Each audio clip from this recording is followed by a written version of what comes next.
तो चलो इसी एक वीडियो में हम स्टोरी ऑफ इंग्लिश का भी कंप्लीट निपटारा कर देते हैं। यानी कि यहाँ पे इस वीडियो को देखने के बाद अब आपको स्टोरी ऑफ इंग्लिश के लिए कुछ और पढ़ना नहीं पड़ेगा। जितने ऑब्जेक्टिव टाइप क्वेश्चंस पूछे जा सकते हैं उन सारे को हम इसी वीडियो में कवर कर लेते हैं। और ना सिर्फ ऑब्जेक्टिव बल्कि अगर सब्जेक्टिव क्वेश्चन भी आपसे स्टोरी ऑफ इंग्लिश से पूछे जाएंगे, क्योंकि आपको पता है आपको स्टोरी ऑफ इंग्लिश से भी कुछ क्वेश्चन 2 मार्क्स के पूछे जाते हैं सब्जेक्टिव में, ठीक है।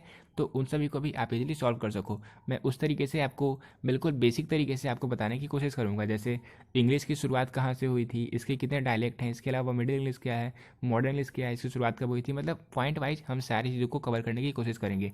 तो इसे आप एक स्टोरी की तरह समझना, रटने की कोशिश मत करना। स्टोरी की तरह समझोगे तो एग्जाम तक के लिए आपको अच्छे से याद रहेगा, ठीक है। देखो सबसे पहले हम ये देखते हैं कि इंग्लिश की शुरुआत कब हुई थी। तो इंग्लिश जो है वो 449 एनो डोमिनी यानी कि 449 एडी में इसका प्रारंभ हुआ था। तो आप देख सकते हो कि इस तरीके से इंग्लिश लगभग 1500 साल पुरानी भाषा है, ठीक है। लेकिन आपको पता होगा कि जो संस्कृत है ये उससे भी ज़्यादा पुरानी भाषा है। हमारी जो प्राचीन भाषा रही है संस्कृत, वो इंग्लिश से बहुत ज़्यादा पुरानी है। और इसी तरीके से ग्रीक और लैटिन जो लैंग्वेज है ये दोनों भी बहुत ही पुरानी भाषा है। इसलिए मैंने आपको जो ऑब्जेक्टिव करवाया था, English language is dash then Sanskrit and Persian, तो इंग्लिश लैंग्वेज जो है इन दोनों से बहुत ही ज़्यादा नई भाषा है, ठीक है। तो क्लियर हो चुका होगा ये दो पॉइंट्स। और इस तरीके से आपसे ऑब्जेक्टिव में क्वेश्चन पूछे जाते हैं, लेकिन ऑब्जेक्टिव को आप रटने लगते हो और इस कारण मैं इस तरीके की प्रेजेंटेशन के साथ आप सभी को लेकर आया हूँ, ठीक है। देखो अब पॉइंट नंबर 3 है, English came from the speech of the Germanic tribes Angles, Saxons and Jutes. तो जर्मन के जो जनजाति होते हैं जैसे एंजल्स हैं, सैक्सन्स हो गए और जूट्स हो गए, ये तीनों जो अपनी बोली करते थे, मतलब जिस तरीके से ये बोलते थे, इनका जो स्पीच था उससे ही इंग्लिश भाषा कहा गया है, एंजल्स, सैक्सॉन्स एंड जूट्स, ठीक है। इन तीनों ने जो बातें मतलब जो स्पीच करते थे, जैसे जो इनका बात करने का जो लैंग्वेज था वो ही इंग्लिश कहलाता है। इसके अलावा इन तीनों को मिलाकर एंग्लो सैक्सन्स कहा जाता है, एंजल्स, सैक्सॉन्स और जूट्स को। इसके अलावा Germanic tribes invaded England in the 5th century and gave the country its name and its language. तो जो जर्मनिक ट्राइब्स थे यानी कि जो एंजल्स हो गए, सैक्सन्स हो गए और जूट्स हो गए, ये 5th सेंचुरी में इंग्लैंड में आए थे और यहाँ पे इन्होंने इसका नाम इंग्लैंड रखा और साथ ही साथ इनकी जो लैंग्वेज थी उसे इंग्लिश नाम दिया। और जो ये अपनी प्रारंभिक बोली के रूप में बातचीत में यूज किया करते थे इंग्लिश लैंग्वेज को, इन्होंने ही इंग्लैंड में आकर इंग्लैंड का नाम रखा और साथ ही साथ यहाँ पे इनके लैंग्वेज को इंग्लिश रखा, ठीक है। कौन से? जर्मनिक ट्राइब्स जिनका नाम था एंजल्स, सैक्सन्स एंड जूट्स। इसके अलावा from about AD 1000 the name England came into use. तो ये जो देश है इंग्लैंड, इसका नाम लगभग AD 1000 में आप जान सकते हो, मतलब इनका जो प्रारंभ हुआ था लगभग 1000 ईस्वी में स्टार्ट हुआ था, ठीक है। इसके अलावा the Germanic English belongs to the ancient Indo European family of language. तो जो जर्मनिक इंग्लिश है वो मतलब आप इंडो यूरोपियन जो लैंग्वेज है उनकी फैमिली से बिलोंग करते हैं, मतलब उनसे ही मिले जुले हैं, ठीक है। इसके अलावा आपको पॉइंट नंबर 8 से देख सकते हो, periods in the history of English are. तो आपको जो मैंने बताया 3 तरीके के इंग्लिश हैं, एक हो गया ओल्ड इंग्लिश, एक हो गया मिडिल इंग्लिश, एक हो गया मॉडर्न इंग्लिश। तो ओल्ड इंग्लिश का पीरियड कब से कब तक रहा? तो जहाँ से इंग्लिश की शुरुआत हुई 449 AD से 1066 AD तक ओल्ड इंग्लिश कहा जाता है। यानी कि ओल्ड इंग्लिश का पीरियड 449 AD से 1066 AD तक रहा। इसके अलावा मिडिल इंग्लिश की शुरुआत कब से हुई और कब तक रहा? तो आप याद रखना 1150 AD से 1500 तक को मॉडर्न इंग्लिश के नाम से जाना जाता है। यानी कि ये जो पीरियड था ये मॉडर्न इंग्लिश का पीरियड था। इसके अलावा 1500 से बाद की जो लैंग्वेज यूज की जाती है उसे ही कहा जाता है मॉडर्न इंग्लिश। यानी कि अभी जो हमारे टाइम में जो इंग्लिश यूज किया जा रहा है वो मॉडर्न इंग्लिश है। और मॉडर्न इंग्लिश की शुरुआत कब हुई है? ये हुई है 1500 से, ठीक है, क्लियर हो गया। इसके अलावा जो ओल्ड इंग्लिश था उसे डार्क एज भी कहा जाता था। The old English period is known as the dark age, ठीक है। तो इस तरीके से हम स्टोरी की तरह मतलब कंप्लीट स्टोरी ऑफ इंग्लिश को कवर करने की कोशिश कर रहे हैं। तो आप इन सभी को अच्छे से पढ़ते जाना, रिवाइज करते जाना, आपको ज़्यादा कुछ रटने की ज़रूरत नहीं पड़ेगी, ठीक है। इसके अलावा देखो नेक्स्ट पॉइंट है, Mandarin Chinese is spoken by maximum number of people. तो ज़्यादातर जो जनता है उनके द्वारा मैंडेरिन चाइनीज़ भाषा का उपयोग किया जाता है, का यूज किया जाता है, ठीक है। तो ये भी आपसे ऑब्जेक्टिव में पूछा जा सकता था, तो इसे आप लोग पढ़ सकते हो। इसके अलावा English is just about 1500 years old. तो मैंने आपको ऑलरेडी क्लियर कर दिया कि इंग्लिश की शुरुआत हुई थी 449 AD में और इसलिए ये आज से लगभग 1500 साल पुरानी भाषा है, ठीक है। इसके अलावा देखो जो ओल्ड इंग्लिश है उसके 4 डायलेक्ट हैं, यानी कि ओल्ड इंग्लिश के 4 उपभाषाएँ, ठीक है, याद रखना। ओल्ड इंग्लिश के 4 उपभाषाएँ और मिडिल इंग्लिश के 5 उपभाषाएँ, ठीक है। फिर देखो in the old English period the two major influences were Latin and Scandinavian. तो आप देखते हो कि माइक्रो मैक्रस ये सारे लेटिन वर्ड होते हैं, तो इनका मतलब ज़्यादा प्रभाव जो था ओल्ड इंग्लिश का वो था लेटिन और स्कैंडिनेवियन का। इसके अलावा the golden period of old English literature was the era of king Alfred. तो किंग अल्फ्रेड के ईरा को गोल्डन पीरियड कहा जाता है ओल्ड इंग्लिश का, ठीक है। किसकी ईरा को? किंग अल्फ्रेड के ईरा को ओल्ड इंग्लिश का गोल्डन पीरियड कहा जाता है, ठीक है। इसके अलावा the Anglo Saxon Chronicle is the first book of English pros. तो इंग्लिश की शुरुआत ही एंग्लो सैक्सन के द्वारा किया गया था और इसलिए जो एंग्लो सैक्सन क्रॉनिकल है ये इंग्लिश प्रोज की पहली किताब है, पहली बुक है, ठीक है। फिर देखो फाइंड नंबर 16 है the first printing press was set up by William Caxton at the Westminster Abbey England in AD 1476। तो इस पॉइंट को आप चाहो तो स्किप भी कर सकते हो, वैसे याद रखो कि ज़्यादा बेनिफिशियल होगा। मतलब जो मेहनत कर सकते हैं, जो पढ़ सकते हैं वो कवर कर सकते हो, और जो बहुत कम पढ़ना चाहते हैं तो वो उसकी भी कर सकते हो। जो प्रिंटिंग प्रेस था वो सेट किया गया था विलियम कैक्सटन के द्वारा इंग्लैंड में 1476 AD में, ठीक है। इसके अलावा मिडिल इंग्लिश हैड 5 डायलेक्ट। तो मैंने आपको ऑलरेडी क्लियर कर दिया, ओल्ड इंग्लिश के 4 डायलेक्ट हैं और मिडिल इंग्लिश के 5 डायलेक्ट हैं। फिर देखो पॉइंट नंबर 18 है मॉडर्न या यूँ कहो standard English has evolve from the east Midland dialect. तो ईस्ट मिडलैंड डायलेक्ट से यानी कि इस उपभाषा से मॉडर्न इंग्लिश का शुरुआत हुआ है। इसके अलावा Geoffrey Chaucer is regarded as the father of English poetry. तो पोइट्री की शुरुआत, इंग्लिश पोइट्री की शुरुआत किसके द्वारा की गई थी? ये की गई थी जॉफ्री चौसर के द्वारा। हालांकि आप आगे ये भी देखोगे कि जॉफ्री चौसर ने अपने किसी भी पोइट्री में ओल्ड इंग्लिश का यूज नहीं किया था, ठीक है। फिर देखो English absorbed words from almost 50 different language. तो लगभग 50 अलग अलग भाषा से जो इंग्लिश के लैंग्वेज है उन्हें लिया गया। मतलब इंग्लिश की जो भाषा है आप वहाँ पे देख सकते हो 50 अलग अलग जो भाषा है उनसे भी वर्ड एब्जॉर्ब किया गया, मतलब लिया गया है इंग्लिश लैंग्वेज में। इसके अलावा purist objected to the inflow of the foreign words in English. तो इन्होंने ऑब्जेक्ट किया था प्योरिस्ट ने जो फॉरेन लैंग्वेज है, जो फॉरेन वर्ड्स होते हैं वो इंग्लिश में। इसके अलावा the two works that helped in simplifying English are the authorised version of the Bible and Shakespeare writing. तो आपको पता होगा शेक्सपियर बहुत ही ज़्यादा फेमस पर्सन है, और इसके अलावा the authorised version of the Bible and Shakespeare writing, ये दो बहुत ही इंपॉर्टेंट वर्ड थे, या दो बहुत ही ज़्यादा मतलब महत्वपूर्ण कार्य किए गए थे जिन्होंने इंग्लिश को सिंप्लीफाई करने की कोशिश करी। इसके अलावा पॉइंट नंबर 23 है the first dictionary of English language was published by doctor Samuel Johnson in 1755। This dictionary content over 40,000 words and there meaning. तो जो पहली डिक्शनरी थी, ये क्वेश्चन भी आपसे एग्जाम में लगभग या तो प्रीवियस ईयर मॉडल पेपर में या फिर आपसे प्रीवियस ईयर क्वेश्चन में पूछा गया था कि पहली डिक्शनरी जो थी वो कौन सी थी और वो किसके द्वारा पब्लिश की गई थी। तो जो पहली डिक्शनरी थी वो पब्लिश की गई थी डॉक्टर सैमुअल जॉनसन के द्वारा 1755 में, और इस डिक्शनरी में लगभग 40,000 वर्ड्स दिए हुए हैं, ठीक है, उनके मीनिंग के साथ। इसके अलावा 24 नंबर पॉइंट है William Shakespeare the belong to Elizabethan age. तो विलियम शेक्सपियर जो बहुत ही बड़े ड्रामेटिस्ट आप कह सकते हो वो एलिजाबेथन एज से बिलोंग करते थे। इसके अलावा 25 नंबर पॉइंट है 18th century is known as the Augustan age. तो 18वीं शताब्दी को ऑगस्टन एज के नाम से जाना जाता है। Which century is known as the Augustan age, या फिर 18th century is known as the which age. तो ये सारे ऑब्जेक्टिव में पूछे जा सकते हैं, तो आप बता सकते हो कि ऑगस्टन एज को 18th सेंचुरी में जाना जाता था। इसके अलावा पॉइंट नंबर 26 है the need of the dictionary and grammar were felt greatly during the Augustan age. तो 18th सेंचुरी में यानी कि ऑगस्टन एज में डिक्शनरी और ग्रामर की ज़रूरत महसूस की गई थी। The name Augustan was given to the early 18th century. और मैंने आपको फर्स्ट पॉइंट में ही क्लियर कर दिया, 25 नंबर पॉइंट में ही क्लियर कर लिया कि 18वीं सेंचुरी को ऑगस्टन एज के नाम से जाना जाता था। अब देखो इन्हीं सारी चीज़ों को आप सारे पॉइंट्स को ईजिली अच्छे से कवर करते जा रहे हो। इसी तरीके से अब पॉइंट नंबर 27 है English is spoken over a much longer area of the world than Chinese. तो चाइनीज से ज़्यादा विस्तृत एरिया में जो इंग्लिश लैंग्वेज है वो फैला हुआ है, ठीक है, इस बहुत ही ज़्यादा विस्तृत फैला हुआ है इंग्लिश लैंग्वेज।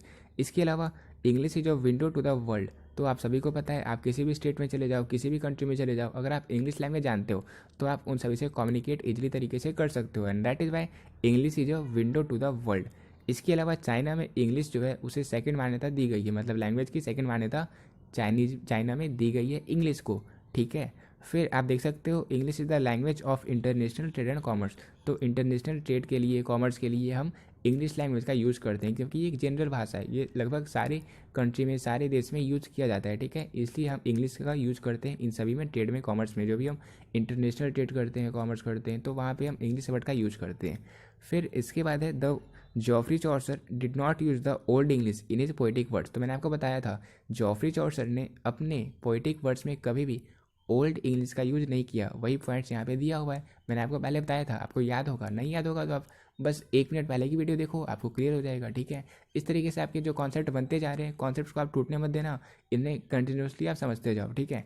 फिर देखो the word renaissance mean rebirth. तो रिनेसेंस क्या होता है, इसके अलावा ऑगस्टन एज क्या होता है, और इसके अलावा रोमांटिक रिवाइवल क्या होता है। ये 3 इम्पॉर्टेंट पीरियड हैं इंग्लिश के, ठीक है, याद रखना आप लोग।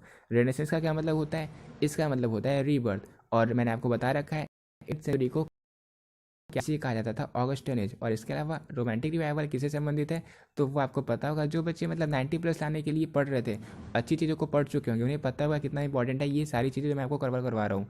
और जो बच्चे सिर्फ और सिर्फ पास करना चाहते हैं, उन्हें लग रहा होगा कि मुझे और ज़्यादा चीज़ों को पढ़ना पड़ रहा है, तो आप लोग एक बार पढ़ लोगे, आपको जो जो पॉइंट्स याद होगा उससे भी क्वेश्चंस पूछे जाएंगे, बिल्कुल पूछे जाएंगे, और आप उन सारे क्वेश्चंस को इजीली सॉल्व कर सकते हो। इसलिए कंप्लीट चीज़ों को पढ़ो, कॉन्सेप्ट बनाने की कोशिश करो, और फिर देखो एग्जाम में क्या कुछ आप कर सकते हो। देखो अब हमारा नेक्स्ट पॉइंट है, 33 नंबर पॉइंट है, Christopher Marlowe, Edmund Spenser and William Shakespeare were the great 3 poet of Elizabeth period. तो मैंने आपको बताया था पहले कि विलियम शेक्सपियर जो थे वो एलिजाबेथन पीरियड से संबंधित थे। इसके अलावा एडमंड स्पेंसर और क्रिस्टोफर मैरलोव।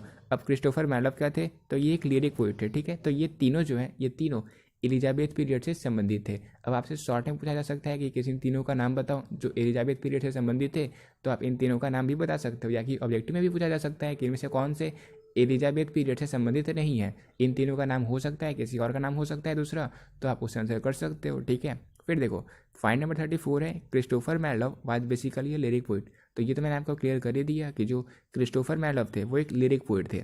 इसके अलावा in India poetry began to be written as the early part of the 19th century. तो 19वीं सेंचुरी में लगभग जो इंडिया है उसमें पोइट्री स्टार्ट की गई थी। इसके अलावा पॉइंट नंबर 36 है, the development of middle English held by the introduction of the printing technology.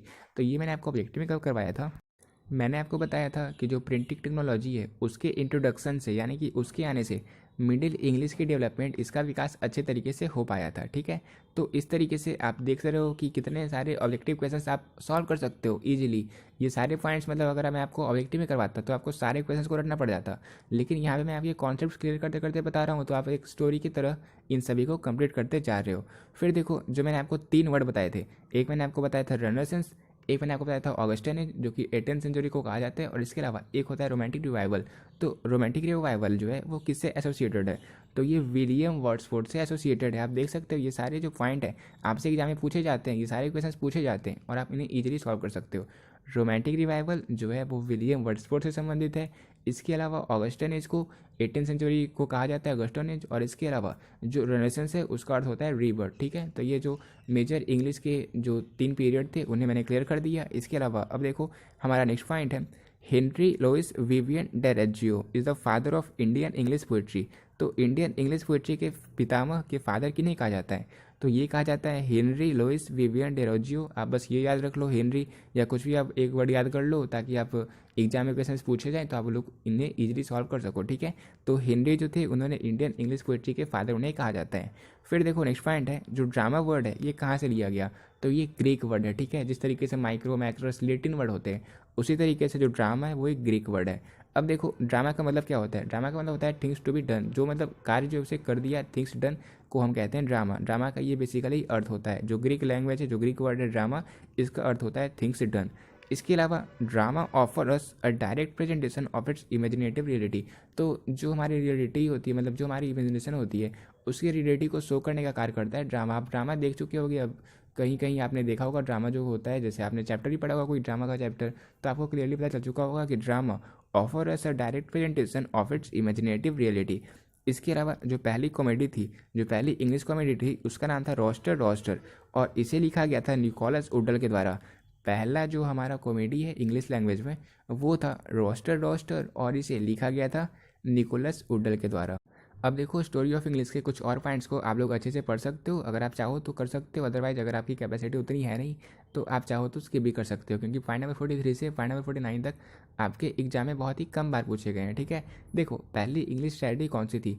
पहली इंग्लिश ट्रेजेडी थी गोरबडक, जो कि लिखा गया था थॉमस सैकविले एंड थॉमस नॉर्टन के द्वारा। ठीक है, यानी कि थॉमस के द्वारा लिखा गया है गोरबडक, और गोरबडक पहली इंग्लिश ट्रेजेडी है। ठीक है, और इंग्लिश ट्रेजेडी में मेनली क्या शो किया गया, तो ये शो किया गया था कैटेस्ट्रॉफी को। कैटेस्ट्रॉफी का मतलब होता है तबाही को प्रदर्शित किया गया था। ठीक है, फिर देखो 45 नंबर पॉइंट है, the purpose of miracle play was directly didactic, यानी कि यहाँ पे जो भी मैरिकल्स प्ले करे गए थे उनका मेन उद्देश्य था कुछ उपदेश देना, कुछ शिक्षाप्रद चीज़ें बताना। ठीक है, उनका मेन उद्देश्य क्या था मैरिकल्स का? ताकि कुछ उपदेश दे सके, चाहे कुछ शिक्षाप्रद चीज़ें आपको।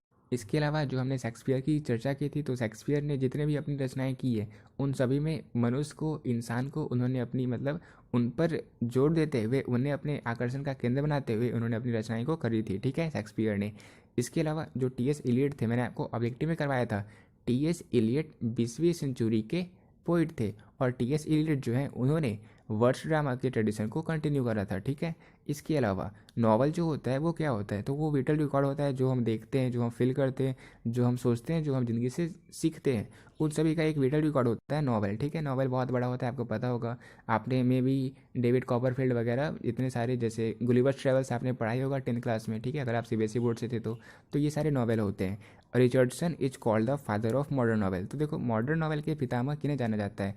मॉडर्न नॉवल के पिता यानी कि मॉडर्न नॉवल के फादर कहे जाते हैं रिचर्डसन। ठीक है, इसके अलावा अगर हम इंडियन इंग्लिश पोइट्री की बात करें तो वो कहते हैं हेनरी। ठीक है, आपको पता होगा हेनरी लुइस, मैंने आपको बताया था, वो इंडियन इंग्लिश पोइट्री के फादर कहे जाते हैं। और मॉडर्न नॉवल के फादर कौन कहे जाते हैं? तो ये कहे जाते हैं रिचर्डसन। इसके अलावा पॉइंट नंबर 51 है, Dickens had the NAAC of combining humour with pathos. तो जो चार्ल्स डिकेंस थे, इन्होंने अपने जितनी रचनाएं करी उनमें ह्यूमर के साथ कुछ करुणात्मक चीज़ों को भी मतलब कंबाइन करके इनकी शो करने की इनकी शक्ति थी, और इनके कारण इनकी जो जितनी भी रचना होती थी वो ज़्यादा अट्रैक्टिव होती थी। ठीक है, यानी कि जो हमारे डिकेंस साहब थे, डिकेंस साहब अपनी जितनी भी रचनाएं करते थे वहाँ पे ह्यूमर और करुणा इन दोनों को साथ में कंबाइन करके प्रदर्शित करते थे। ठीक है, फिर देखो पॉइंट नंबर 52 है, Jane Austen infused good sense and balance into the English novel. ठीक है, तो ये क्लियर सी बातें हैं। इसके अलावा the Faerie Queene is a romantic epic है, वो एक रोमांटिक एपिक है। और 54 नंबर पॉइंट है, John Bunyan is called the pioneer of modern novel. तो मॉडर्न नॉवल के पायोनियर किन्हें कहा जाता है? वो कहा जाता है जॉन बर्नियन को। लेकिन मॉडर्न नॉवल के फादर किन्हें कहा जाता है? वो कहा जाता है रिचर्डसन को। ठीक है, क्लियर हो गई ये सारी चीज़ें। अब देखो लास्ट पार्ट जो था वो ये था कि the 3 main period in the history of English are. तो इंग्लिश के 3 मेन पीरियड्स कौन थे? तो मैंने आपको ऑलरेडी बता दिया था, रिनेसेंस क्या होता है, इसके अलावा ऑगस्टन एज क्या होता है, रोमांटिक रिवाइवल क्या होता है। रोमांटिक रिवाइवल एसोसिएटेड है विलियम वर्ड्सवर्थ से। इसके अलावा ऑगस्टन एज 18th सेंचुरी को कहा जाता है। इसके अलावा जो रेनेसेंस है इसका अर्थ होता है रीबर्थ। तो ये जो तीनों हैं, ये तीनों मेन पीरियड है इंग्लिश हिस्ट्री के। ठीक है, तो अब हमने स्टोरी ऑफ इंग्लिश के कंप्लीट ऑब्जेक्टिव टाइप क्वेश्चन जो आपसे एग्जाम में पूछे जा सकते हैं उन सभी को भी इस वीडियो में कवर किया। ये वीडियो आपके एग्जाम के लिए बहुत ज़्यादा इंपॉर्टेंट था, बहुत ज़्यादा बेनिफिशियल था। तो उम्मीद करता हूँ वीडियो को आप शेयर कर सकते हो। ठीक है, चाहो तो मिलते हैं अपनी नेक्स्ट वीडियो में एक नए वीडियो के साथ।